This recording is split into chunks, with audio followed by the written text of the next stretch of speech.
Have you ever noticed that the wealthiest clients rarely make decisions quickly, but once they trust you, they become clients for life? I want to share with you a story about 6 months ago I had with a gentleman and his daughter. They had come to town. They walked into the boutique where I'm working at, and simply just by asking open-ended questions, you usually get good answers. Answers that you can use when you are doing your sales ceremony. So I asked him like questions, what brings you into town? He says, oh, I'm here with my daughter, Chelsea, and we're looking at schools for her. And at the same time, we're so excited to be here because Ohio State is playing USC. And we're like, wow, that's really cool that you can share this wonderful experience with your daughter and be in Los Angeles and celebrate the sunshine at the same time as well as the game. So what a great experience. And then he said, I'd like to look at some of your timepieces. I'm like, sure. And then I asked him specific open-ended questions like, well, what's important to you in a watch, Charlie? And he gave me his responses. And I said, well, is this a timepiece that you're looking to wear during the day or in the evening or both? And so he gave me those answers. I asked him, well, what does he enjoy collecting as far as timepieces? And he said this is actually his first timepiece from this company, but he has other watches that he has built collections of. And I asked him also a very, very important question, like, well, what is important for you in a watch, such as the features, benefits, that kind of a thing.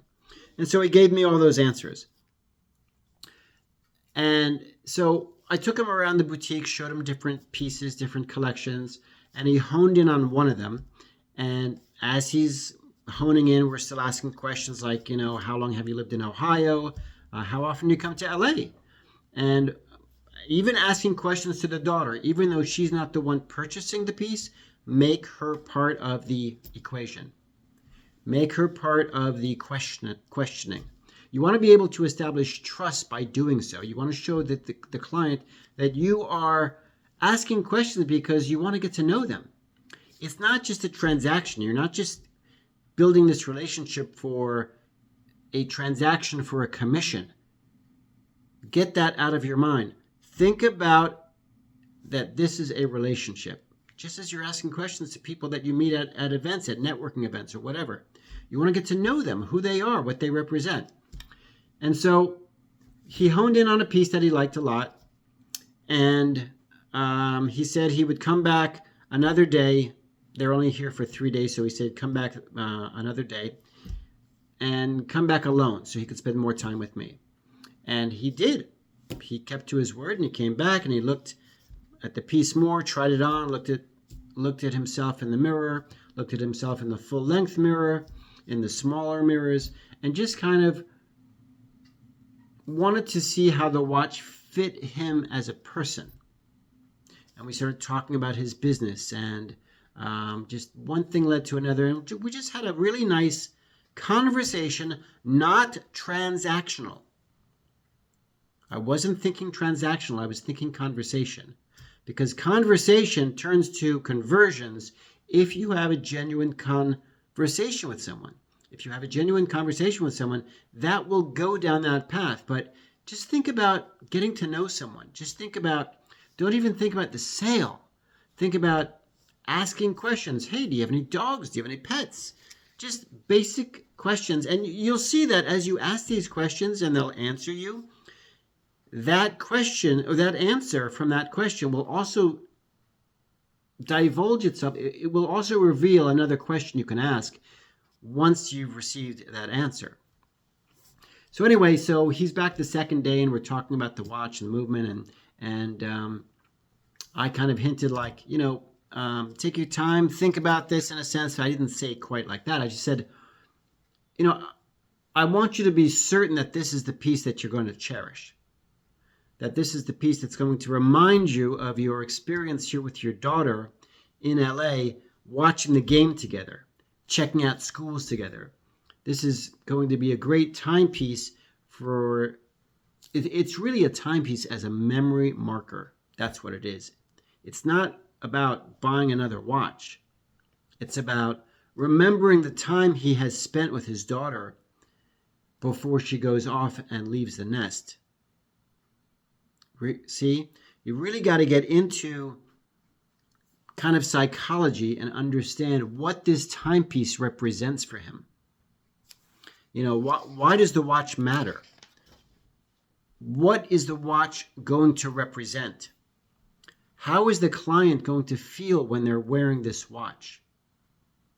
So it's almost like you have to take the conversation you have and like an onion, you peel back the layers and you discover more about this person than you even thought you would, right? Because you think someone that's going to come in, oh, they're going to buy a watch. They're going to, it's exciting. They're going to buy a watch. I'm going to sell something today.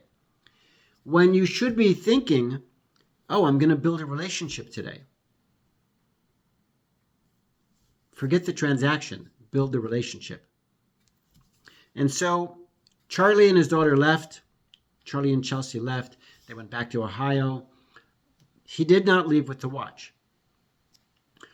What happened was I texted him the next day. He said, great meeting you in Chelsea. Really enjoyed getting to know you both.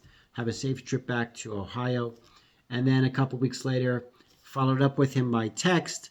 And then I sent him an article, not from our company about the timepiece, but a third-party article that described about it and the history of it and the mechanics and just the uniqueness of it. I let the article do that while I continued to build the relationship.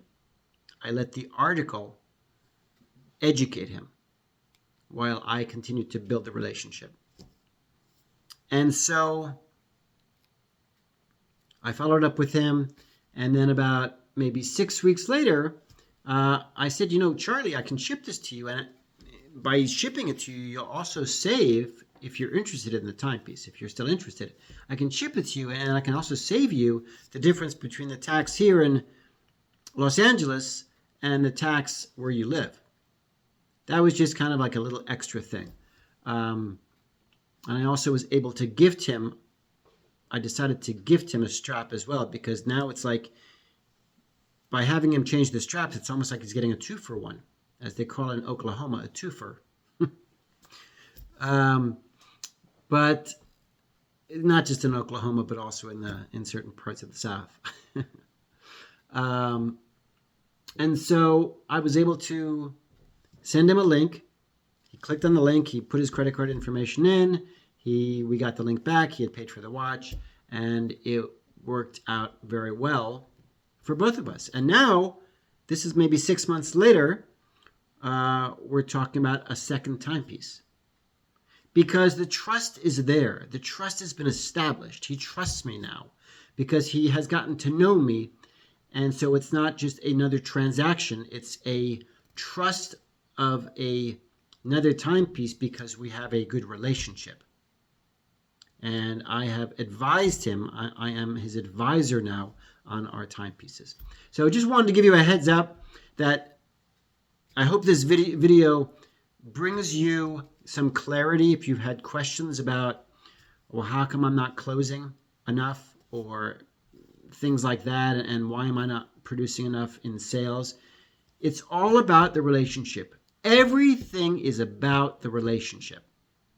So again, I hope this video brings you some clarity towards that. And if you're interested on learning how to close ultra high net worth individuals, I'm going to have a private training very soon. I'll leave the link on this page so you can check it out. And you can sign up for the wait list. Just click on the link, register, sign up for the wait list, and you'll be alerted as to when my private training comes out. Thanks so much for watching. Look forward to seeing you again soon. Thanks. Bye-bye.